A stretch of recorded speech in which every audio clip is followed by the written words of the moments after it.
David Parker. Interesting that he didn't talk about his own budget. There's nothing to talk about in it.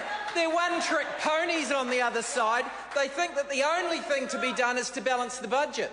Mr. Speaker, I'd tell one thing to Mr. Joyce. Mr. Joyce, we wouldn't have distributed our tax cuts in the way the National Party did, 40% to the top 10% of income earners.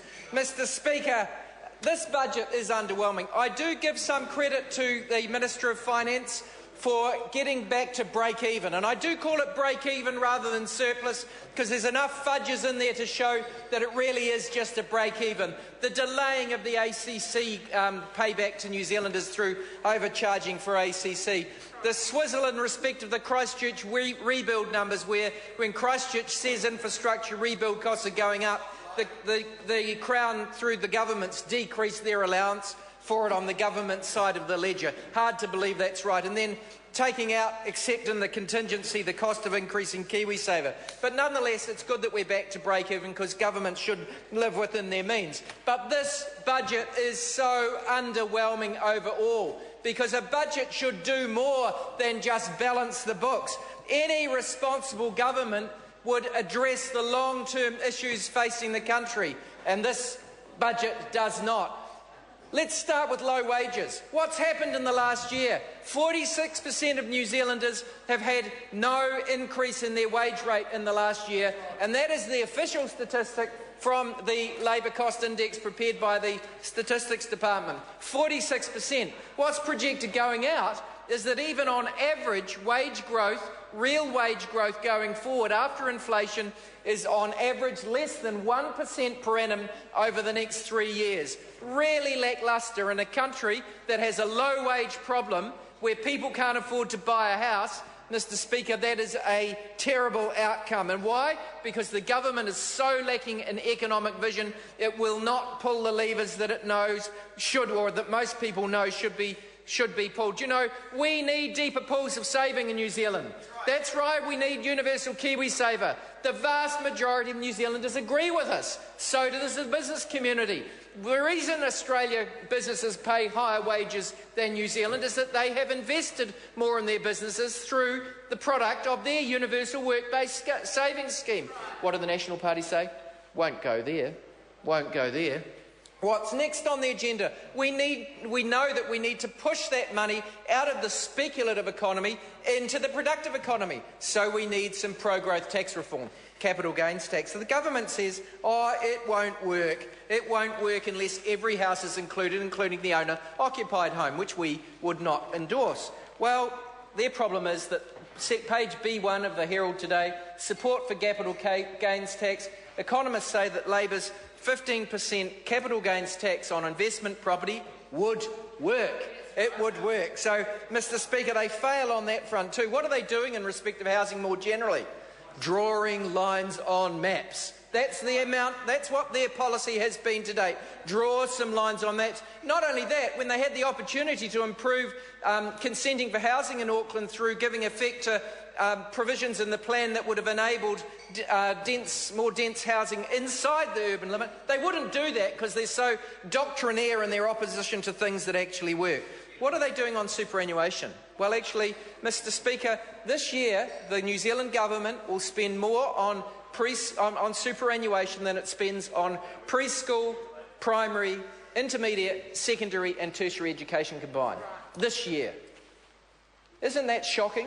We as a country are going to spend more on superannuation than we spend on educating our young people. I think that shows how there is a need for reform of the age of eligibility for superannuation. They haven't got any vision to fix that. They won't fix it on the savings side. They won't fix it on the expense side. Exports. They were going to increase exports to 40% of GDP. Patently failed to do that. What do you need to do that? You actually need Labour Party policy, whether it's on savings, capital gains tax, research and development tax credits, accelerated depreciation, or addressing monetary policy in the way which we have most recently proposed. Mr. Speaker, all these things are connected, and the reason why our monetary policy went down so well was actually the public is seeing that. They're starting to understand that rampant house price inflation in Auckland, which causes the Reserve Bank to push up interest rates despite the fact that general non-house price inflation is close to zero, Well, those increases in interest rate, they don't just hurt everyone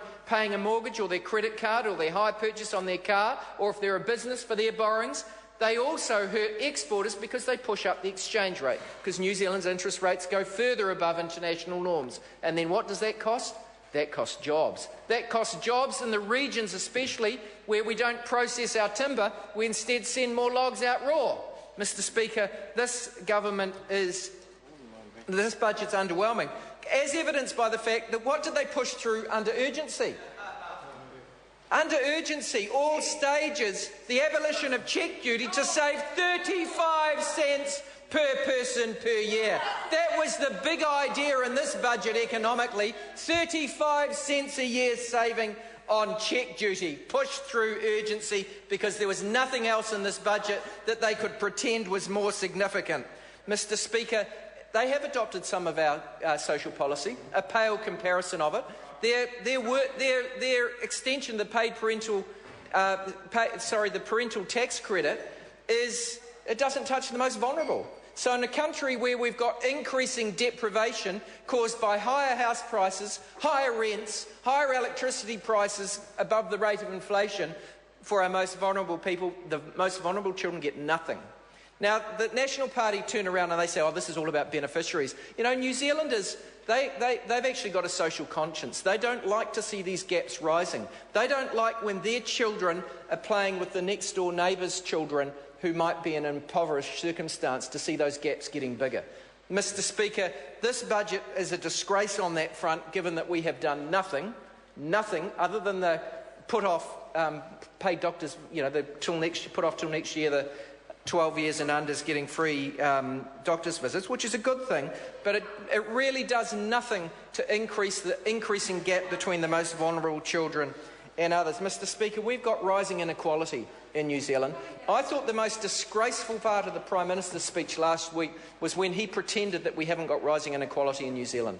He took the Brian Perry data and he didn't acknowledge the limitations of it. First of all, Mr Speaker, it excludes capital gains, so therefore it understates the income differences, the economic income differences between low and high income people, because those capital gains are concentrated amongst the wealthy. In fact, the top 5 or 10% earn more than 90% of the capital gains. We know that from the research we did around our capital gains tax. So it understates income inequality. But more than that, Mr Speaker, we've moved as a country from being in the best third of countries in the OECD with low levels of income inequality to being in the worst 40%. So we've gone right up the scale of income inequality at a time when the OECD overall was getting worse. So we bucked the trend by being worse than the trend, and the trend was already bad. The next thing to say is, in respect of inequality, thank you, Mr Speaker, in this respect of overall inequality, the longer you have that income inequality carrying on,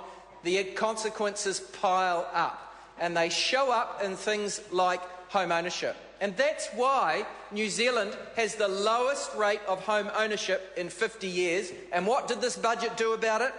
Absolutely nothing. Nothing. A very minor measure around tariffs on imported building products that would save, in respect of a new house, and that would only be about 1% of your houses, it would save less than 1% of 1% of your houses, Mr Speaker. So insignificant as to be derisory. Mr Speaker, health spending is going down in real terms.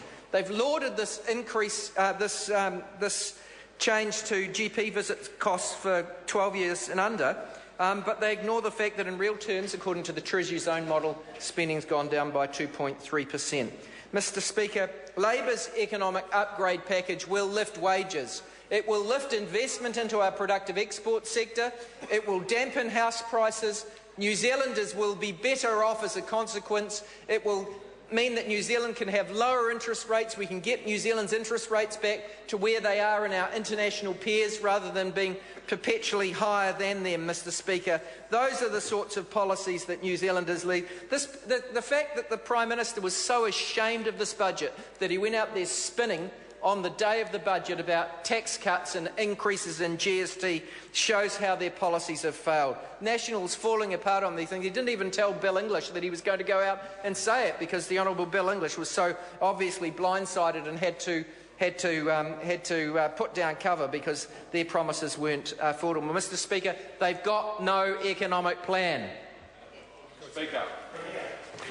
I call the Honourable Minister, Nathan Guy. Well, that was David Parker. We didn't hear one word about an